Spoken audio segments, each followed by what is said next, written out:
Nandu, Tangella.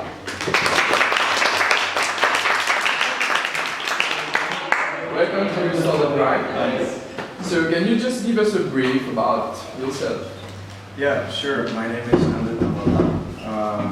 I'm a CEO of FirstUX.com, Chief Everything Officer. So FirstUX is a virtual design studio, and we help small businesses, solve problems. And that's basically what I do. And we also team up with other studios, other design studios, like Bay UX is one of them in Silicon Valley, and another one is UserTesting.com. They provide testing services, so we're fortunate to be part of the movement in Silicon Valley. Nice. And how did you start as an entrepreneur? What was the key moment in your life?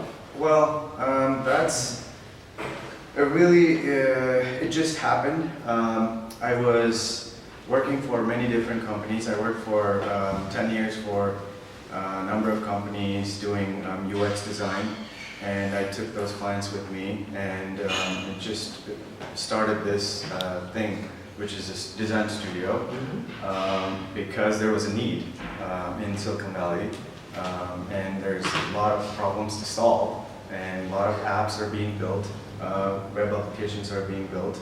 So I saw that there's a need in the market, and this is a good time to spin off as a 9-to-5 employee and create a startup like FirstUX, and I'm doing that for 2 years now.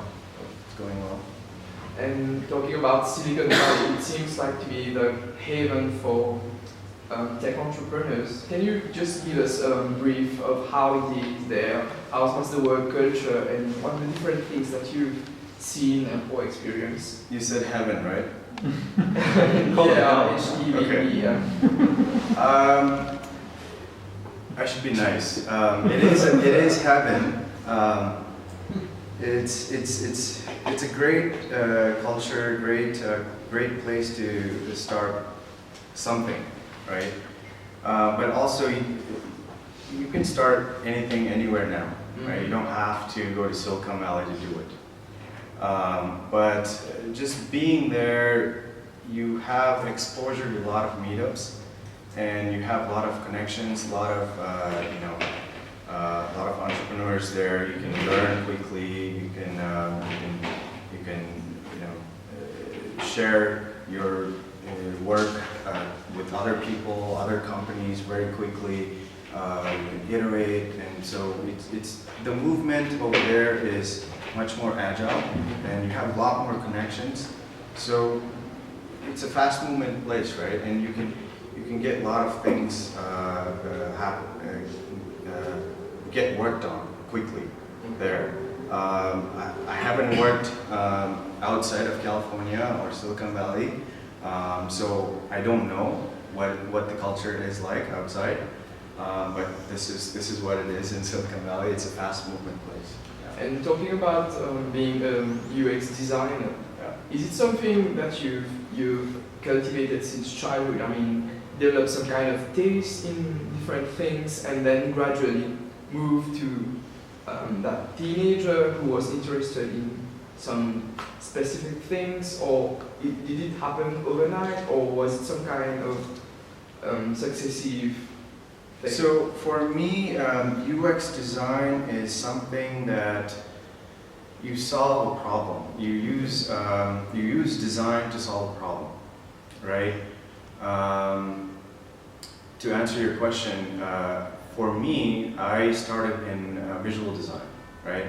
So I gravitated towards UX design because a lot of visual designs that you do needed explanation, rationale behind, okay, how to solve, why did you place this button here, why is it blue, why isn't it green, something like that, right? Just to give an example. To kind of understand that and kind of give your clients and employers a reason, a rationale, I studied HCI, right? In that, you kind of learn how to solve and give reasons to why you're doing this. So with that, you're truly solving a problem for your users rather than stakeholders telling you, okay, place a button here, this will solve this, okay? But as a user, is that really solving your problem, right? So to answer your question, I came from visual design and gravitated towards UX. And theoretically, how have you applied whatever you've learned during your years as a student? How do you apply it in the world of work? Was it like some kind of huge gap to bridge? Or did you happen to do things aside other than your assignments that you had during Right. years at university? Right. Mm-hmm. So for me, since I already had been working as a visual designer and school stuff going, I had, I guess, I took a leap, right? And I had the benefit to do both at the same time. But for those who are starting fresh and have no knowledge in design or UX, they would have to, school would prepare them for this, right? My school in Iowa State prepared me for doing reports on multiple sites, and based on the reports I gathered, I was able to learn much more in that field. So to answer your question simply, school does prepare you for the real world solutions or problems. And so far, do you have a team or? Yeah, I have resources. So Bay UX is one of them I mentioned. They have a number of designers, and I use their resources to do the design work. And I also have the usertesting.com. And I also have one person in Orange County who's helping me. So that's my team. And how do you see yourself in 1 or 2 years? So 1 or 2 years, I see myself or the company keep it just flat. It's a virtual company, and I want to keep it very lean. I don't want to grow too fast. I want to keep it in such a way that I have control over it. There's no chaos going on. I can handle the designs. So to answer your question simply, just be open and just keep your eyes open. And one thing I want to do is build relationships, which I'm already doing with Bay UX. And if I could, I would love to build relationships with other design studios. Yeah. Have there been instances where you attended conferences or talks which really open your eyes upon things that previously you didn't thought about? Yeah, it's an interesting question.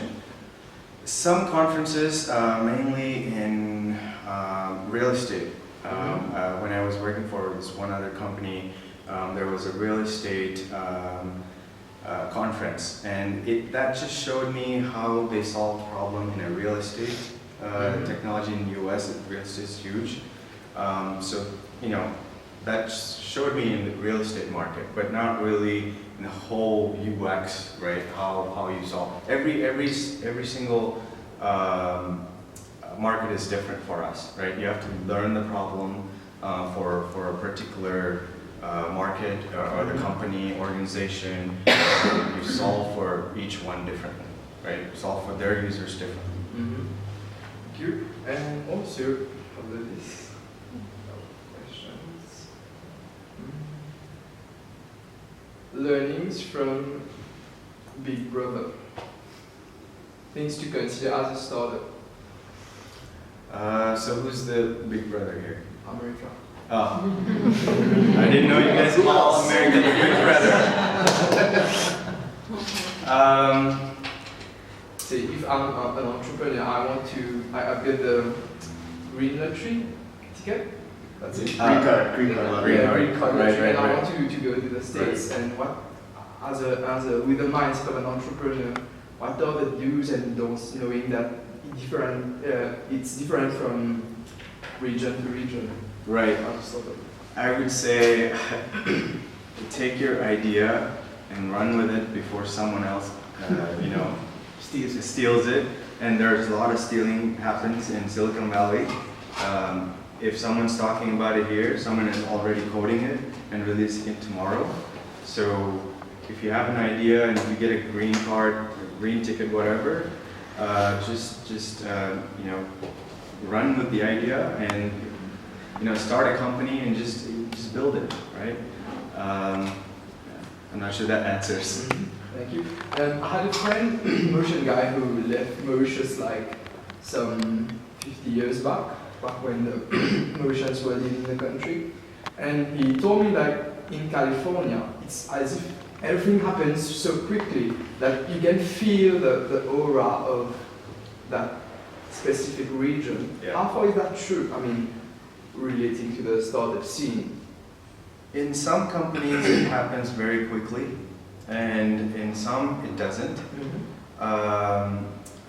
In mine, it's very agile and it happens very, very quickly. Again, like I said, if you have an idea, just if you put all the energy and just go with it. If you don't, again, someone else will do it. I don't know. And in the life of Nandu, how is it? Oh, for me, during the day, Yeah. daily life. Well, personally, I start off my day with meditation, and it's very powerful for me. It helps me, and the conference calls, meetings, check-ins every morning, and then I start in with designs, and again, relationship building is number one, which happens every day. And have there been instances where you get saturated, already fed up, you don't want to look at what you're doing, or is it a continuous thrive through towards what you're actually aiming for? It's a bit vague. Okay, I'll reformulate. Have there been instances where you've really been fed up with the design world or anything related to technology, and how do you cope with it? Yeah, again, there's multiple ways you can do. There are always challenges. Customers, clients, they're always challenging you on problems, and you just have to be agile and continue to pivot. And but at the end of the day, you have to remember that you're solving for the users, right? Not for the clients, not for yourself, and there will always be problems. You just have to be mindful about that and solve the problem for the users. Talking about problems, does your personality help you to overcome them? I mean, yeah, you definitely have to be humble and hear other people out. And there's really no room for ego. You personally, I'm still learning to try to be not pushy, right? Give freedom to the people you work with. Creativity is number one, right, in what I do. So give opportunity for others to do what they want to do and grow within the company. Is someone required to be good at drawing to be a UX designer? Short answer is no. Because for me, drawing is something you do out of pleasure, but drawing could help you brainstorm, right? You can create quick wireframes, help convince an idea, convey an idea. So yeah. Thank you. And also,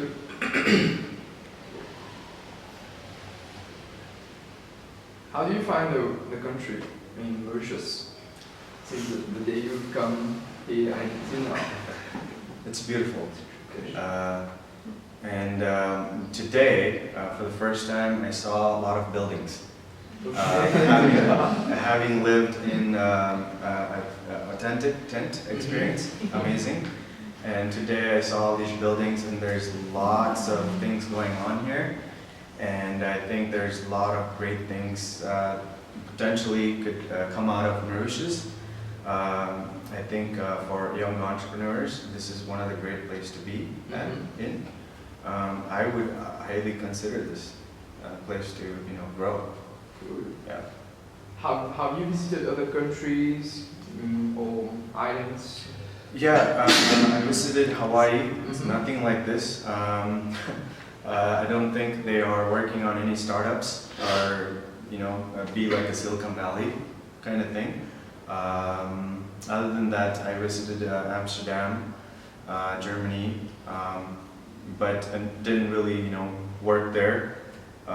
So yeah.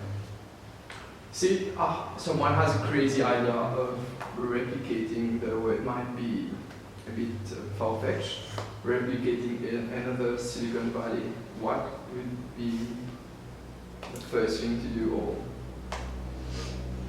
first thing that comes to my mind is, don't compare yourself with the real Silicon Valley or the Bay Area, right? Do something that comes naturally to you, and whatever the problem is here and in this region, try to solve that, and look at the world as a playing ground, and see what the problems are there, and you can really solve those, right? And you can create a movement here based on that, because once you start comparing, you can then you're trying to compete and try to do what they're doing, right? You can't be Apple, you can't be Google. You can do something that really solves true problems here. Nice. What's your vision of things? As in just. It might be business-wise or. Okay. Vision of things, I have a lot of vision. One thing I constantly say, solve problems, right? Design, most people look at design is pretty pictures. And if you look at Craigslist, for example, is huge, and their things are very linky, right? There's no design, right? Again, so I'm saying all this because there's a lot of things you can do with design, and you can solve true problems with coming from a design perspective, rather than looking at it from, hey, from a project management perspective, you're managing teams, okay, blah, blah, blah, a team could do this, that, but, everyone in the team could be designers and solve problems that way, right? So my vision is towards that, right? The bigger goal, right? Find a problem, solve that with design. Thank you. And you have interaction design, Yeah. user-centered design, activity-centered design. Can you please elaborate a bit more what are these actually? So it looks like you got that from my site. Okay, cool. So a designer, UX designer, involves in all of those. Interaction designer actually does a lot of connecting screens to one another, but those designers have to also know how to do research, especially in the Bay Area. You have to kind of do visual design. You have to know how to do ethnography, ethnography is really, you go into other businesses, you study them. For example, if we take Apple stores, you're studying their process of the whole mapping of how Apple you can purchase things. So you go into Apple Store, how easy for you to purchase. So you kind of monitor that whole process, right? That's kind of ethnographic research. And I already talked about interaction design. User-centered design is something that you have, you build up over time, right? It's something that it's a practice. So you constantly think about users, and you constantly think about designing around users. So that's user-centered design, really. Being from a country where the population is really quite massive compared to Mauritius, is it easier for you to build a good portfolio based on the different businesses which are present there, or would you rather focus on a country where you have limited businesses as a UX designer? For anyone, it's good to be in a market where a lot of things are happening. So for UX designer, it's good to be in a market where a lot of things are happening. And for me, it's very beneficial to be in a place like Silicon Valley, and there's a lot of projects. You are constantly hit with a lot of things. So I think wherever there is a market and market is booming, it's good to be in that space. Thank you. Does one require a university degree to be a UX designer? Short answer is no. There are a lot of designers who are coming out of General Assembly.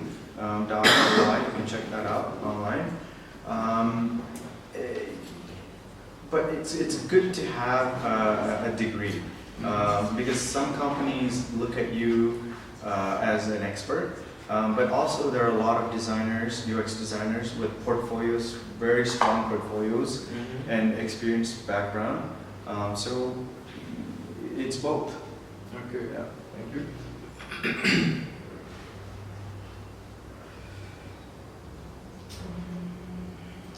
Best memories, and how have these contributed to who you are now? Best memories. I would have to say a lot of things that I've learned throughout my life.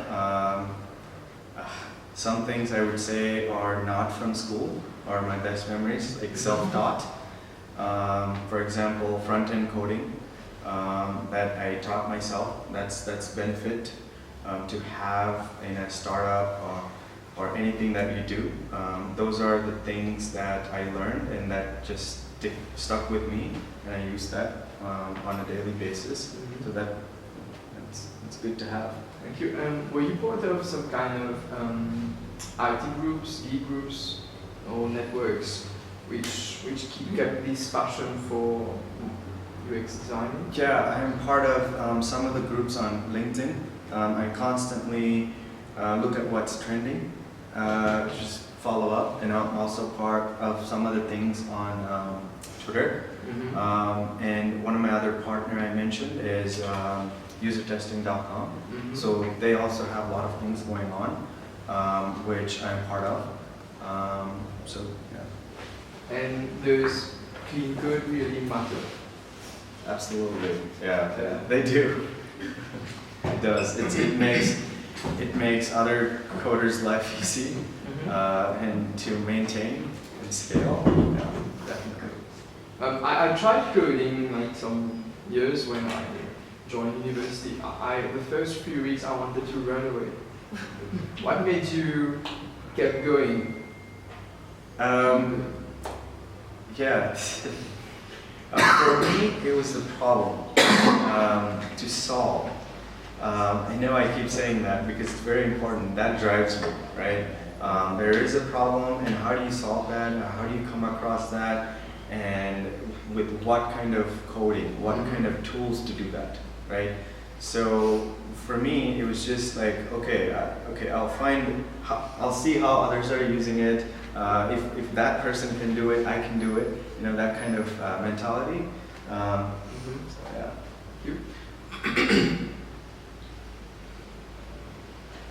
Are you more competitor friendly or competitor style? The approach. I would say I'm competitor friendly, and it's really you have to admire what your competition is, there are a lot of design studios out there, and they're all doing the same thing. And at the end of the day, you don't want to, burn bridges. Mm-hmm. Bay UX is another one. We are working together. Mm-hmm. We're not like competing against each other, and even though in some areas we are, but we are very respectful, friendly, and achieve same problem, solving same problems. Why mention it? Because you have, like, some years back, you had like some kind of conference in Mauritius where you had customer blocking strategies. There was that conference. But would you mind attending one of these? Sure, I can. Yeah. And also, if you had to do something other than IT, what would it be? I would travel, and if travel could pay me, I would do something like that, because I love traveling. I would make that my passion. And yeah. You want my job? Yeah. Does money matter as a startup?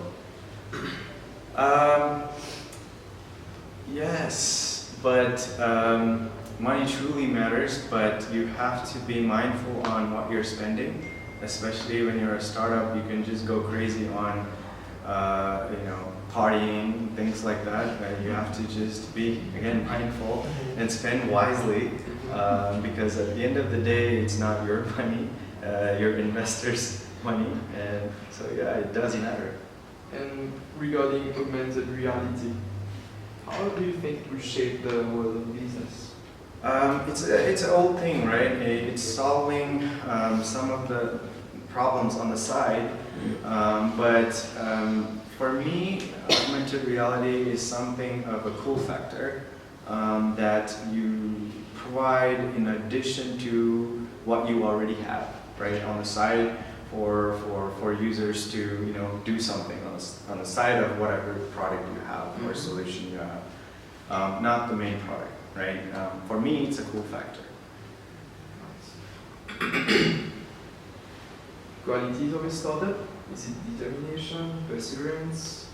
Well, it's everything. Yeah, I'm going blank here, but it's definitely everything. Mm-hmm. Yeah, you have to be driven. Go at a speed. If you don't, iterate quickly, someone else will. Mm-hmm. And some people they kind of when there's success, they kind of overestimate what's ahead. But how have you learned from it, failure or success? Yeah, so I started up a startup about 5 years ago, and I failed. That startup failed after a year and a half, and the reason why it failed is because the team, right? And not because finance, not because of the idea. It's the team that you build, and the vision that we had kind of scattered. And we didn't sync up, we didn't have this synergy with the vision, right?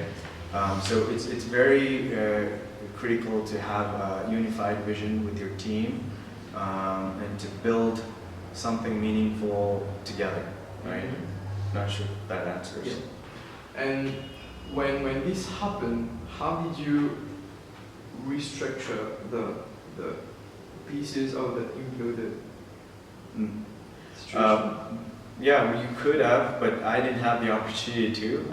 The company just broke.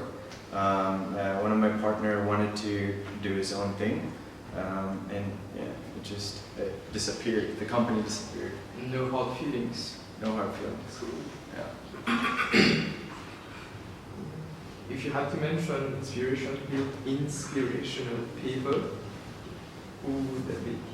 I would say, as growing up, I would say my mom, dad encouraged me. But in this day and time, I love what the Google's new CEO is doing, Sundar Pichai. He has an initiative to create or he talks a lot about artificial intelligence and how robots can do things, better things, or Audience, please feel free to. Okay, so you mentioned a few times that UX and user interface design is not art.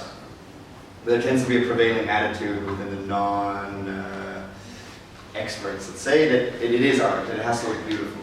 So, first of all, are you dealing with clients that are generally understanding of this? And if not, how long did it take you to convince them, or how hard was it to convince them that they should listen to you? And like, how long did it take you to build up a reputation where they were comfortable doing that? Yeah, so there's a lot of questions there. Sorry. I'll try to answer all of them. Please do. In Silicon Valley, UX is something, it's something new, right? It's not old, it's being practiced, but highly encouraged.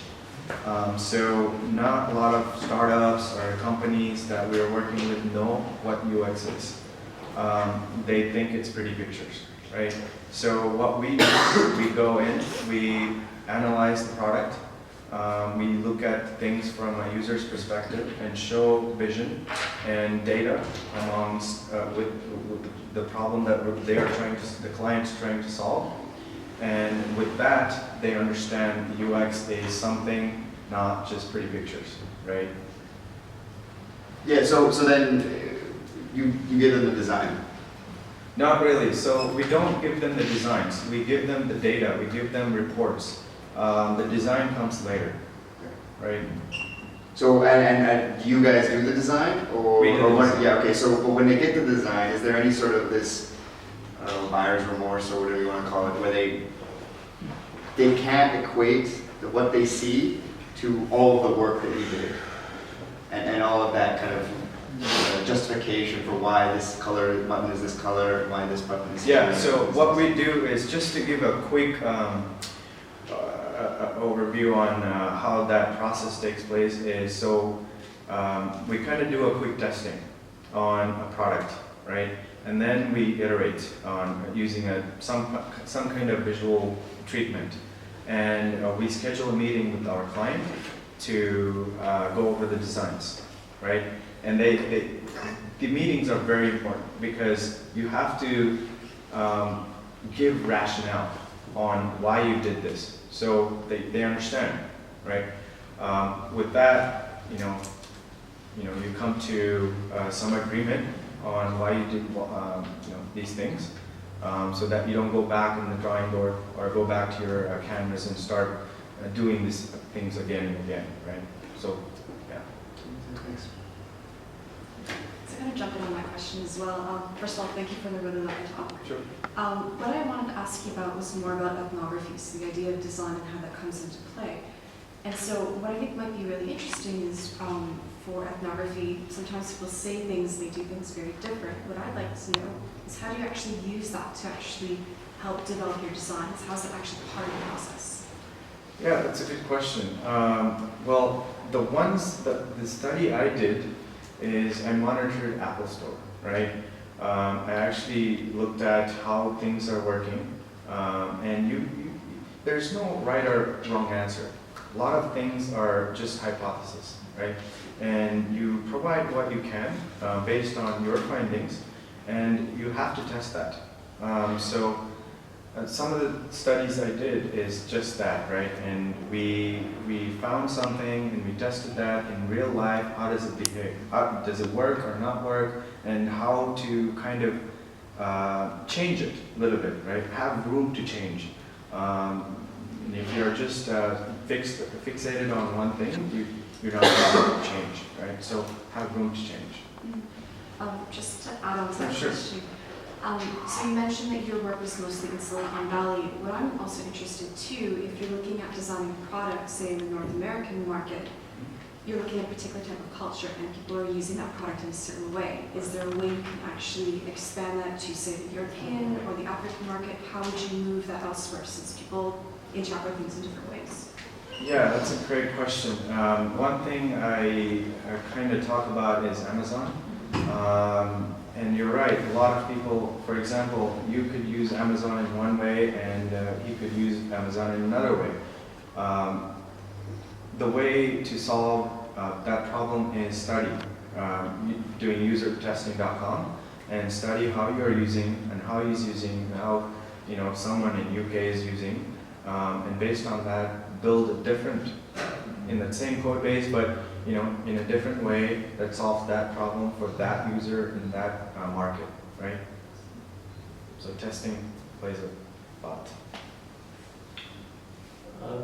Quick question about Craigslist.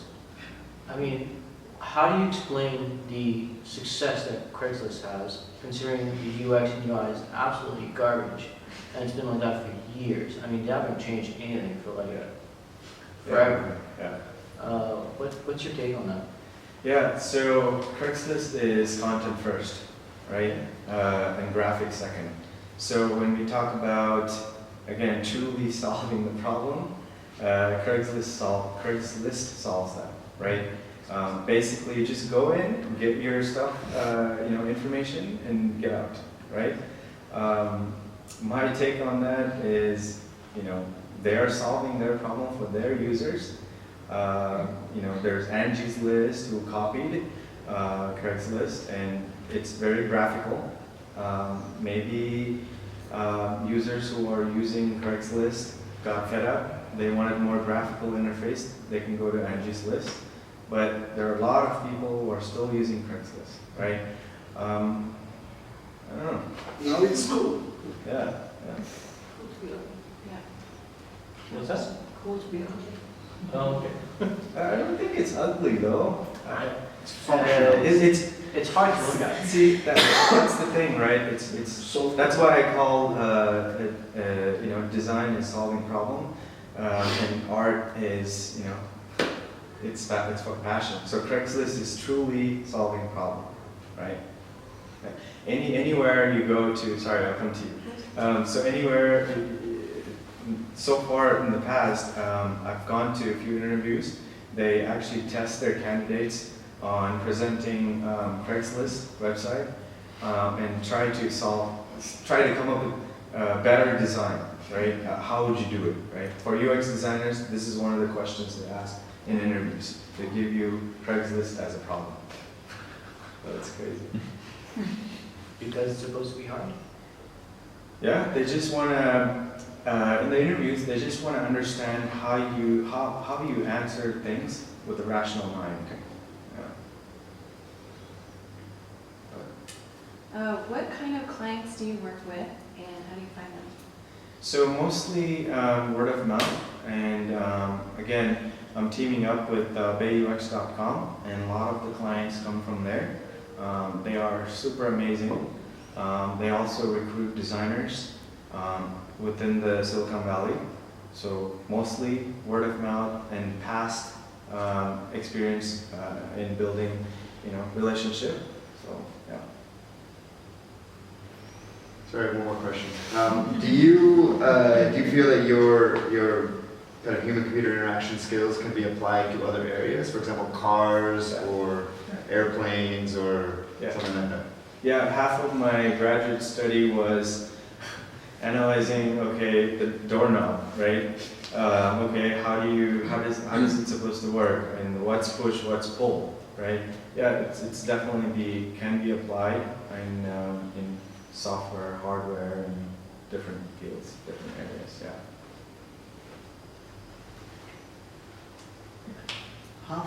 Design being very subjective. Yeah. Okay. How far do you think that culture will influence you? I'm sorry? Culture. Yeah. Different cultures Yeah. will influence your design. Yeah. If you really expand and Yeah.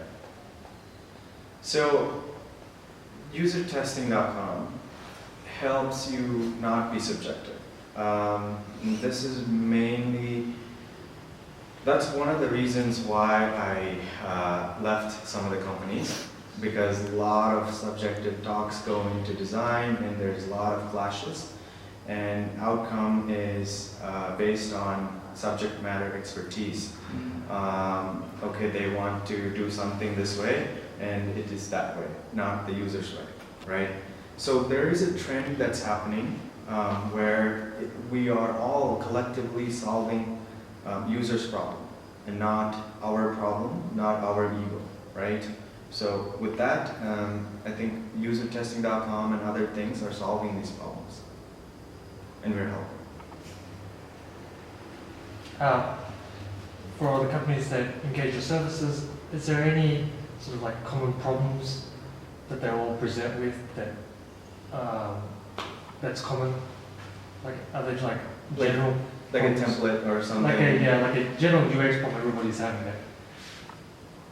If it's like a simple website, I would say yeah, but sometimes you can apply what you learn from other companies, other organizations, other testings. But what I've discovered is every problem so far within an organization is different for their users. It just is. So far, it's pretty challenging, and that's why it's exciting to work in this field.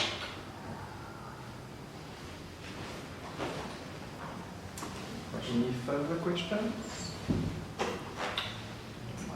For every project that you do for a new company X, do you end up spending time within that company to understand how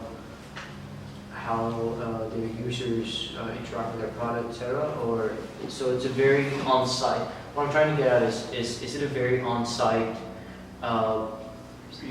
be a fly on the wall kind of situation, kind of approach that you have? Yeah, so we have, so the way we work is we initially have meetings and we get together and try to understand their problems. And it could be in person or over the phone.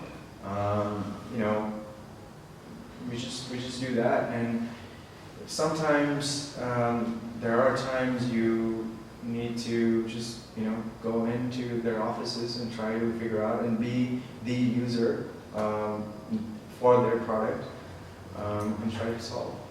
So it's not always necessary to be there. I mean, be physically. Yeah, we're a virtual company, so Yeah, that's what I was. we do a lot of we use Skype and we use uberconference.com to do conferences. So Okay, well done. So thank you for your sharing. awesome. See you soon.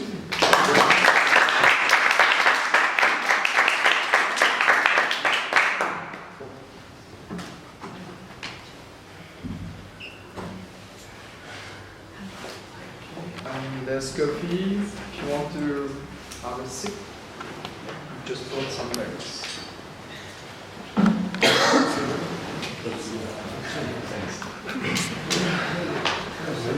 Yeah.